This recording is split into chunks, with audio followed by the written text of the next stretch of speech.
Shrikrishna Muslim ದಿನಕ್ಕೆ 5 ಬಾರಿ ನಮಾಜ್ ಮಾಡ್ತಾ ಇದ್ರು.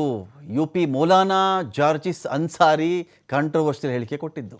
ಶ್ರೀಕೃಷ್ಣ ಮುಸ್ಲಿಂ ಆಗಿಬಿಟ್ಟಿದ್ರಂತೆ, ದಿನಕ್ಕೆ 5 ಸಲ ನಮಾಜ್ ಮಾಡ್ತಾ ಇದ್ರು ಅಂತ ಹೇಳಿ ಯುಪಿ ಮೌಲಾನಾ ಜಾರ್ಜಿಸ್ ಅನ್ಸಾರಿ ಒಂದು ಕಾಂಟ್ರವರ್ಷಿಯಲ್ ಹೇಳಿಕೆಯನ್ನು ಕೊಟ್ಟಿರೋದು. ಜಾರ್ಖಂಡ್ನ ಕಾರ್ಯಕ್ರಮದಲ್ಲಿ ಹೇಳಿಕೆ ಕೊಟ್ಟಿರೋದು ಈ ಮೌಲಾನಾ ಹೇಳಿಕೆಗೆ ಹಿಂದೂ ಸಂಘಟನೆಗಳು ತೀವ್ರ ಆಕ್ರೋಶವನ್ನು ಹೊರಹಾಕಿವೆ.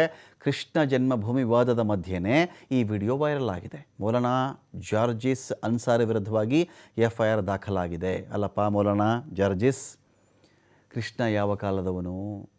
ಇಸ್ಲಾಂ ಧರ್ಮ ಯಾವ ಕಾಲದ್ದು? ಕೃಷ್ಣ ಯಾವ ಮಸೀದಿಗೆ ಹೋಗ್ಬಿಟ್ಟು ನಮಾಜ್ ಮಾಡಿದ್ದು?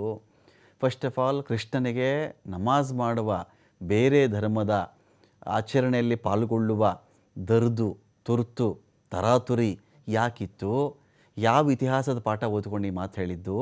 ಯಾವ ಪುರಾತತ್ವ ಇಲಾಖೆಯ ಸಾಕ್ಷ್ಯ ಇಟ್ಕೊಂಡು ನೀನು ಮಾತಾಡ್ತಿರೋದು?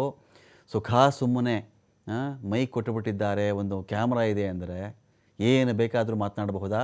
ಮಿಸ್ಟರ್ ಅನ್ಸಾರಿ, FIR ಹಾಕ್ಸ್ಕೊಂಡಿದ್ದೀರಿ ಹಜರತ್ಗಂಜ್ ಪೊಲೀಸ್ ಠಾಣೆಯಲ್ಲಿ. ಇಲ್ಲ ಏನಕ್ಕೇನ ಪ್ರಕಾರೇಣ ಫೇಮಸ್ ಆಗಬೇಕು ಅಂಥೇಳಿ ಇಂಥ ಹುಚ್ಚು ತೀರ್ಮಾನಕ್ಕೆ ಬಂದಿರೋದಾ?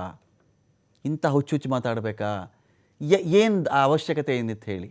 ಇದೇ ನಿಮ್ಮ ಧರ್ಮದವ್ರು ಯಾರೋ ನಮ್ಮ ದೇವಸ್ಥಾನಗಳಿಗೆ ಬಂದು ತೀರ್ಥ ತೊಗೋತಾಯಿದ್ರು, ಪ್ರಸಾದ ತೊಗೋತಾಯಿದ್ರು ಅಂದರೆ ಓಕೆನಾ? Is it okay? ನಮ್ಮ ದೇವಸ್ಥಾನದ ಮುಂದೆ ಕೂತ್ಕೋತಾ ಇದ್ರು ಪ್ರಸಾದಕ್ಕೆ, ತೀರ್ಥ ತೊಗೊಳ್ಳೋಕ್ಕೆ ನಿಮ್ಮ ಧರ್ಮದವರು, ನಿಮ್ಮ ದೇವರು, ನಿಮ್ಮ ಇನ್ನೊಬ್ಬರು, ಓಕೆನಾ? ಆಗುತ್ತಾ? ಹಾಗೇ ಅಲ್ವೇ?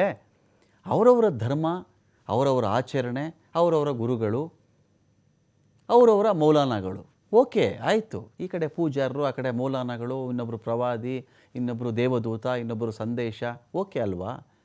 ಪ್ರತ್ಯೇಕವಾಗಿ ಅವರವ್ರ ಧರ್ಮಕ್ಕೆ ಅವರವ್ರ ಗೌರವ ಇದೆ ಮತ್ತು ಪ್ರತಿಯೊಬ್ಬರು ಇನ್ನೊಂದು ಧರ್ಮವನ್ನು ಗೌರವಿಸ್ತಾ ಇದ್ದಾರೆ. ಮತ್ತು ಆ ದೇವರು ಬಂದು ನಮ್ಮ ದೇವರ ಹತ್ರ ನಮಾಜ್ ಮಾಡ್ತಾಯಿದ್ರು, ನಮ್ಮ ದೇವರು ಬಂದು ಅಲ್ಲೋಗ್ಬಿಟ್ಟಿದ್ರು. ಏನಿದೆಲ್ಲ? ಮಹಾಭಾರತ ಯಾವ ಕಾಲದ್ದು? ಕೃಷ್ಣನ ಅವತಾರ ಯಾವ ಕಾಲದ್ದು? ಪೌರಾಣಿಕವೇ ಆಗಿರಲಿ, ಅವತಾರಗಳಲ್ಲಿ ಕೃಷ್ಣ ಯಾವ ಅವತಾರದವನು? ಮಹಾಭಾರತ ಯಾವ ಕಾಲದ್ದು? ನಮಾಜ್ ಯಾವ ಕಾಲದ್ದು? ಬೇಕಲ್ವ ಸಾಕ್ಷಿ? ಈ ರೀತಿ ಮೌಲಾನಾ ಜಾರ್ಜಿಸ್ ಮಾತನಾಡೋರ ಬಗ್ಗೆ ದೊಡ್ಡ ಮಟ್ಟದಲ್ಲಿ ವಿರೋಧ ವ್ಯಕ್ತವಾಗ್ತಾ ಇದೆ. FIR ಕೂಡ ದಾಖಲಾಗಿದೆ. हमारे भाई अगर बुरा न माने तो कृष्ण जी भी 5 वक्त की नमाज पढ़ा करते थे. यकीन ना आए तो श्रीमद् भागवत गीता का 6वां अध्याय का 10वां मंत्र देख लीजिए. योगी युज्जीत सततमात्मानं रहस्य स्थिता एकाकी अच्युतात्मा निराशीर परिग्रह. जिसमें कृष्ण जी अर्जुन से कह रहे हैं कि हाय अर्जुन, ईश्वर की जब पूजा करो तो पूरे शरीर का योग करो. योगी, यूपी वाला नहीं.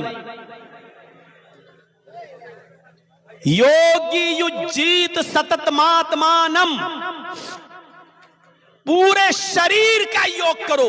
यानी पूजा सिर्फ खड़े होकर नहीं, पूरे शरीर के साथ होनी चाहिए और पूरे शरीर का योग होना चाहिए. आज हिंदू धर्म में चले जाइए, सिर्फ ऐसे हाथ उठाएंगे, ओम नमः शिवाय, बस हो गई पूजा.